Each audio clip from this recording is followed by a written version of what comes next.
প্রতিবারই এরকম নির্যাতিত, অত্যাচারিত আমাদের অগণিত নেতাকর্মীদের কাহিনী শুনতে হয়। 15টা বছর তো আমরা একটানা ক্ষমতায় ছিলাম, তার আগেও ছিলাম। কিন্তু এইভাবে প্রতিপক্ষের উপরে অত্যাচার বা সেই ছোট শিশু থেকে শুরু করে বয়োবৃদ্ধ কেউই এই অত্যাচার থেকে রেহাই পাচ্ছে না। এইরকম জঘন্য ঘটনা কিন্তু আমরা কখনো দেখিওনি, করিওনি। কিন্তু এই বিএনপি যখনই ক্ষমতা এসেছে এভাবে মানুষের উপর অত্যাচার করেছে। আজকে যারা এখানে যুক্ত রয়েছেন শুনছেন তারা দেখলেন যে কিভাবে এই শহীদ আক্তার হোসেন বা আরবি রহমান, শিল্পী বেগম, হজরত আলী, জাফর এদের উপর কি অত্যাচার নির্যাতন, তার পরিবার একটা পরিবারের 10 জনকে নির্মমভাবে পিটিয়ে আহত করে বেহুশ করে ফেলে দেয়। মা বুকে দুধ খাওয়া ছোট্ট শিশু, সেই অবস্থা মাকে গ্রেপ্তার করে নিয়ে যায়। এখানে তো 2 মাস, 2.5 মাস, দেড় মাসের শিশু, সেও কিন্তু তাকে সহ, অর্থাৎ 1.5 মাসের শিশু থেকে শুরু করে 3 বছর, 7 বছর, 13 বছর অগণিত এরকম শিশুরা নির্যাতিত। এক কিডনি রোগী, সে চিকিৎসা নিচ্ছে জাফর, তাকে ধরে যেভাবে অত্যাচার নির্যাতন করেছে, হাতের ভিতরে সেই লোহার পেরেক ঢুকিয়ে হাতুড়ি দিয়ে পিঠে পিঠে পেরেক ঢুকায়। এই বর্বরতা আজকে বিএনপি, আওয়ামী লীগের নেতাকর্মী, ছাত্রলীগের নেতাকর্মী বা আমাদের সহযোগী সংগঠন তাদের উপর করে যাচ্ছে। আমার এখানে একটা প্রশ্ন, এই ঘটনাগুলি যদি আওয়ামী লীগ আমলে ঘটতো তাহলে আমাদের এই যে সেই তথাকথিত সুশীল সমাজ আর ওই পত্রপত্রিকার যারা নীতিবানের কথা লিখে বেড়াতো আমাদের সময়, তারা কি লিখতো? আর এখন তাদের অবস্থাটা কি?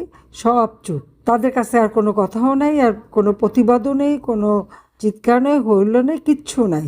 1.5 লক্ষের উপর আমাদের নেতা কর্মীদের গ্রেপ্তার করেছে কারাগারের ভিতরে বিনা কারণে কোনো মামলাও এখন শুরু করে নাই, কিন্তু তাদেরকে কিভাবে সেই সেলের মধ্যে ডান্ডা বেরি পড়ায় সেলের মধ্যে রেখে দেয়। কি অপরাধটা করেছে তারা যে তাদের উপর ডান্ডা বেরি পড়াবে?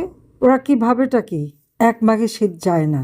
আর এত অত্যাচার নির্যাতন যখন করে তখন এর ফলাফল ওদের ভোগ করতেই হবে। আজকে শত শত শিশু মারা গেল। আমি বাজেট দিয়ে এসেছি 2024-25 অর্থ বছরের 7,97,000 কোটি টাকার বাজেট। 41,000 কোটি টাকার উপরে তো ছিল শুধু স্বাস্থ্য খাতে এই টিকা দেওয়া, জনসংখ্যা নিয়ন্ত্রণ থেকে শুরু করে স্বাস্থ্যসেবা দেওয়ার জন্য। কোথায় গেছে টাকা? কেন টিকা কেনা হয়নি? আর সেই টিকা দেওয়া হলো না কেন? এটা সেই বাটপার খুনি ইউনূস এবং এই ডাকাত খুনি তারেক, দুজনকেই জবাবদিহি করতে হবে। আজকে এই যে শত শত শিশু যে মারা গেল, মায়ের কোল খালি হলো, এর জন্য দায়ী তো ওই ইউনূস, তার ওই উপদেষ্টা পরিষদ এবং তারেকও তো ক্ষমতা আসলো, আসার সাথে সাথে সে দেখবে না যে টিকা আছে কিনা? কই, আওয়ামী লীগের সময় তো এরকম হয়নি। আমি যখন ক্ষমতায় ছিলাম কোভিডের সময়, যেখানে একদিকে আমি বিনামূল্যে কোভিডের টিকা সবাইকে দিয়েছি, টেস্টিংটা পর্যন্ত, যেখানে একটা টেস্ট করাতে গেলে 20,000 টাকা লাগতো, আমি বিনা পয়সায় করে দিয়েছি। সেই সাথে প্রত্যেকটা শিশুকে টিকাদান কর্মসূচি আমি বন্ধ করি নাই। যত টাকা লাগে আমরা তাদের জন্য খরচা করছি, এদেশের মানুষের জন্য। এরা এখন টিকা কেনার টাকাটা পর্যন্ত চুরি করে খায়। আজকে কৃষকের শান নাই। ঘরে ঘরে বিদ্যুৎ দিয়েছি, কেন বিদ্যুৎ পাবে না মানুষ? কেন লোডশেডিং হবে? আমি তো সমস্ত যতগুলি বিদ্যুৎ কেন্দ্র তৈরি করে বিদ্যুৎ উৎপাদন বাড়িয়ে, বিদ্যুৎ এমনকি কোনো একটা মেশিন যদি নষ্ট হয় তো অন্য জায়গা থেকে যাতে বিদ্যুৎ পায় সেই ব্যবস্থা আমি তো করে দিয়েছিলাম। আমি যখন সরকার গঠন করি মাত্র 3,800 মেগাওয়াট ছিল বিদ্যুৎ, আমি 28,000 মেগাওয়াটের উপর বিদ্যুৎ উৎপাদন করেছি। আমাদের চাহিদা হতো 16 থেকে 17,000 মেগাওয়াট। অতিরিক্ত বিভিন্ন এক একটা বিদ্যুৎ কেন্দ্র মেনটেনেন্স করা বা কিছু হাতে রাখা, যে একটা যদি কোনো সময় নষ্ট হয় বা ট্রিপ করে তো আর একটা যে দিতে পারি, এইভাবে পরিকল্পিতভাবে আমি কাজ করেছি। কমিউনিটি ক্লিনিক করে দিয়েছি, তার মধ্যে এই যে টিকা থেকে শুরু করে মেয়েদের চিকিৎসা সেবা। আর সেখানে আমার নারীদের উপর অত্যাচার, একটা বাড়ির মধ্যে ঢুকে যে এরকম পুরো পরিবার শুধু পিটিয়ে রেখে আসলো, আর আগামীতে তাদের পরিবারের উপর যদি এমন হয় তো তারা কি করবে সেটা কি ভেবে দেখে? যারা এভাবে গায়ে হাত তুলে, কেউ কি বসে বসে শুধু মার খাবে? মার খাবে না। সেই জুলাই মাসে আন্দোলন শুরু হলো, 1 তারিখ থেকে আন্দোলন, যতক্ষণ পর্যন্ত ছাত্ররা কোনো ইটি না করছে তাদের তো কিছু বলা হয়নি। দেখা গেল 15 জুলাই থেকে সবার আগে ছাত্রলীগের সবুজ আলীকে মিরপুর রাস্তার উপরে তাকে পিটিয়ে মারল। সে ঢাকা কলেজের ছাত্রলীগের সেক্রেটারি ছিল। এবং এইভাবে একে একে আমাদের ছাত্রলীগ, যুবলীগ, স্বেচ্ছাসেবক লীগ এবং শুধু ঢাকা না, ঢাকার বাইরে গাজীপুর, সেই ঝিনাইদহ থেকে শুরু করে বিভিন্ন এলাকায় আমাদের নেতাকর্মীর উপরে নির্যাতন। কিন্তু কি দুর্ভাগ্য, কি খেলা বাংলাদেশে! এই যে এতজন মানুষ মারা গেল, কেউ আর শহীদ বলে হলো না, তাদের জন্য কোনো কান্না নেই। আবু সাইদকে কে মেরেছে? পুলিশের গুলিতে তো আবু সাইদ মারা যায়নি। তখন প্রচার করা হলো বুকে গুলি লেগে নাকি আবু সাইদ মারা গেছে। পোস্টমর্টমে বুকে কোনো গুলি নাই। তার বাবা সাক্ষী দিল যে মাথার পিছনে তার আঘাত। তাহলে আবু সাইদকে মেরেছিল কে? ওরা নিজেরা, তারেক জিয়া লন্ডন থেকে বলছে লাশ ফেলো, সরকার পড়ে যাবে।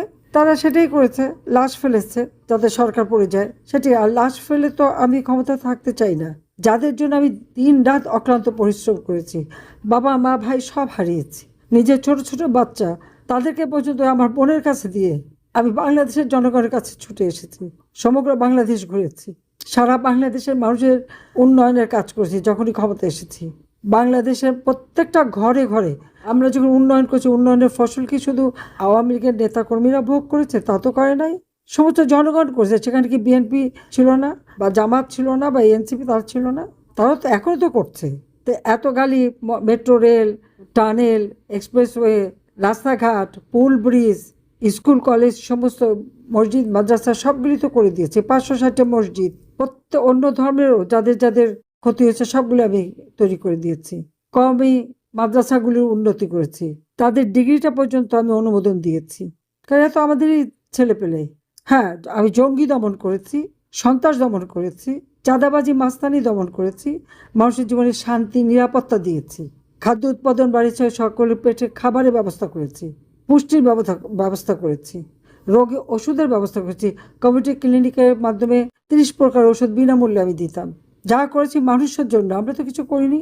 মিথ্যা অপবাদ ছড়াচ্ছে কি এত এত টাকা নাকি পাচার করেছি। পার্লামেন্টে দাঁড়িয়ে মিথ্যা কথা বলে দিও 234 বিলিয়ন পাচার করেছি। আমি 450 বিলিয়নের আমাদের জিডিপি, তাহলে 450 বিলিয়নের জিডিপি, এটা তো ওয়ার্ল্ড ব্যাংক, IMF বা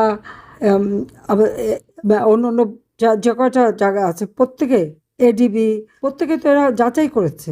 IMF বা ওয়ার্ল্ড ব্যাংক এরা লোন দিলে সেগুলো যাচাই করে দেখে। এখানে আমরা মুখের কথা তো না, তারাও তো যাচাই করে দেখেছে যে হ্যাঁ এটা ছিল। তাহলে 450, আর যদি আমি পাচার করে থাকি 234, তাতে হয়ে গেল 684 বা প্রায় 700 বিলিয়ন। আমি যখন সরকার গঠন করি 2006 সালে, আমাদের যেখানে বিএনপির আমলে ছিল মাত্র 70 বিলিয়ন, আর সেখানে আমি এই 2023-24 পর্যন্ত যদি এই তারেকের হিসাব ধরে আর ওই 450 মিলিয়ে তো 684 বিলিয়ন হয়, তা সেটা একটা সাধুবাদ জানাক যে 70 থেকে 684 বিলিয়ন আমি জিডিপি উঠাতে পেরেছি। তাহলে সেটাই তারা বলতে চায় যে বাংলাদেশের অর্থ এত শক্তিশালী মজবুত আমি করে দিয়ে আসছিলাম, এটা বলবে। আর কোথায় টাকা পাচার করলাম বের করুক, খুঁজে বের করে না কেন? নিজের ভাগ্য করতে আসেনি, নিজেদের ছেলে মেয়েও না, তারা পড়াশোনা করছে, চাকরি করছে, সে স্টুডেন্ট লোন শোধ করছে, আবার চাকরি করেছে, আবার পড়াশোনা, এইভাবে তারা পড়াশোনা করে নিজের পায়ে দাঁড়িয়েছে। খালি বলছে তোমাদের ওই শিক্ষাটাই। আর হ্যাঁ, একটাই করেছিলাম, ওই শেষবেলা সবার জন্য 10 কাঠা করে জমি, সেটাও টাকা দিয়ে কিনেছি, বিনা পয়সা না। খালেদা জিয়া তো বিনা পয়সায় বাড়ি নিয়েছে, যে বাড়িতে এখন তারিক যে থাকে। কারণ আমাদের দেশের নিয়ম আছে, রাষ্ট্রপতির পরিবার তাদেরকে সুযোগ সুবিধা অনেক কিছু দেয়, আমরা তো তা নেইনি। আমরা তো দেশের রাষ্ট্রের ক্ষেত্রে কী নিয়েছি? অথচ আইন ছিল আমাদের পরিবারের সকল সদস্যের জন্য সব ব্যবস্থা করার। এমনকি আমি প্রধানমন্ত্রী হয়েছি, আমি তো কখনো নিজে কি আছে তা তো দেখিনি। প্রত্যেকটা ভূমিহীন গৃহহীন মানুষকে ঘর করে দিয়ে তাদের জীবনযাত্রা উন্নতি করে দিয়েছি। আর বাকি সামান্য 20,000 মতো ছিল তৈরি হচ্ছিল, সেটাও আমি যদি ক্ষমতায় থাকতে পারতাম করে ফেলতে পারতাম। তো এইভাবে মানুষের সেবা করে এসেছি। তো অপরাধটা কী করলাম? আওয়ামী লীগ অপরাধ কী করলো? আওয়ামী লীগ এদেশের স্বাধীনতা এনে দিয়েছে, আওয়ামী লীগ এদেশে মাতৃভাষায় কথা বলার অধিকার এনে দিয়েছে, আওয়ামী লীগ এদেশের মানুষকে দুই বেলা না 3 বেলা 4 বেলা খাবার খেতে পারে সেই ব্যবস্থা করে দিয়েছে। আওয়ামী লীগ প্রত্যেক ঘরে ঘরে মানুষের বিদ্যুৎ দিয়েছে, ডিজিটাল বাংলাদেশ করে দিয়েছে। আজকে অনলাইনে এত কথা বলতে পারে, সোশ্যাল মিডিয়া ব্যবহার করতে পারে, কে দিয়েছে? মোবাইল ফোন হাতে হাতে কে দিয়েছে? আওয়ামী লীগ সরকার দিয়েছে, আমার সরকার দিয়েছে, আমি দিয়েছি। ওই ইউনুস যে ব্যবসা করে খায় গ্রামীণ ফোনের, ও ব্যবসা আমি তাকে দিয়েছি। গ্রামীণ ব্যাংকে 400 কোটি টাকা দিয়েছে, সেটাও মেরে খেয়েছে।